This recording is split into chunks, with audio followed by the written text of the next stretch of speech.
Legislation put forward by New York Assemblyman Ron Kim was signed into law by Governor Andrew Cuomo last week. That measure would repeal a former controversial immunity law that shielded nursing homes from lawsuits, nursing home executives in particular, during COVID. Here to discuss is the man behind the law himself, New York Assemblyman Ron Kim. Assemblyman Kim, welcome back to the show. Could you outline the legislation, why this is so important in the context of the governor's previous actions around nursing homes?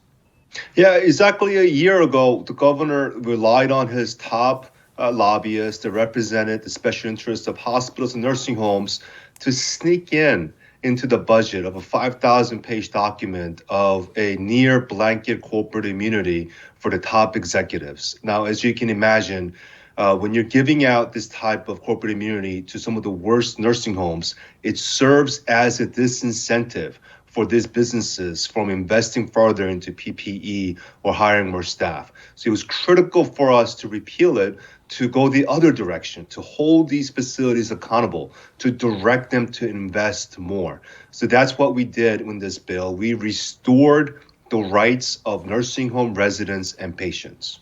Mm-hmm. What's also significant here is that liability shield language didn't just stay in New York. It was picked up by Republicans nationally in an attempt to more broadly shield corporations from any sort of culpability for putting their workers at risk as well. So talk about the implications from that perspective, too.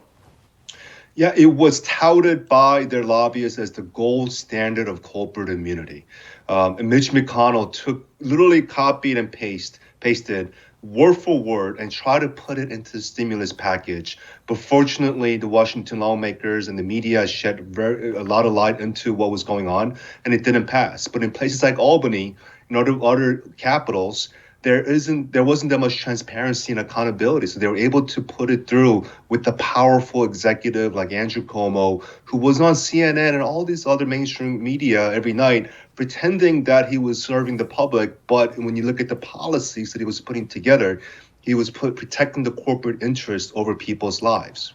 And you've been at the forefront of this fight now for months. You've succeeded on this, but you've also a vocal proponent of impeachment there of the governor. Could you update some of our viewers on that? It seems, obviously, it was in the news for quite some time, then it's disappeared to the wayside. And I'm sure that somebody like you're keeping tracks and moving that forward. What does that look like right now?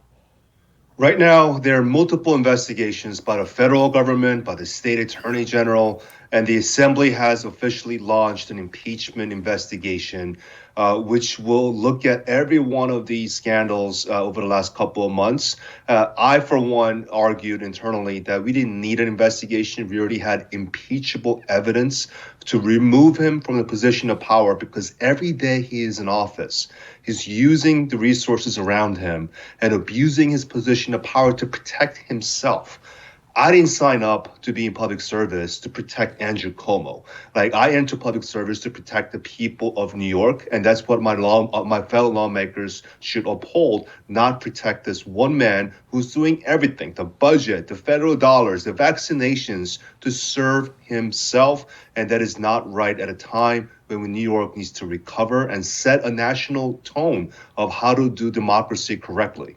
Mm-hmm. Well, it also sort of plays into his strategy, because what he's hoping is that he can just buy some time, hope that the media frenzy around all of these different scandals kind of quiets down so that he can eke by and get through all of this. How do you think that that strategy is going right now? Well, unfortunately, the governor has extraordinary powers still, and a platform where he can control his performative press conferences without the press. Is literally doing briefings, but some of the media are still picking up on it. And so the way he's doing things, he's announcing these grand gestures of mega vaccine shots, some of the establishment politicians and supporters standing behind it with no media in front of them. So there's no Q&A, there's no tough questions. He gets to tell the reporters what to report on. And the questions that they're picking, the 2 or 3, are pre-orchestrated to favor his narrative. So this is not democracy. This is, if you look up demagogue or authoritarian in a dictionary, you will literally find a picture of Andrew Cuomo.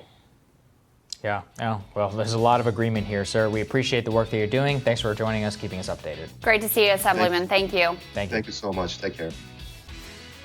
More Rising for you after this.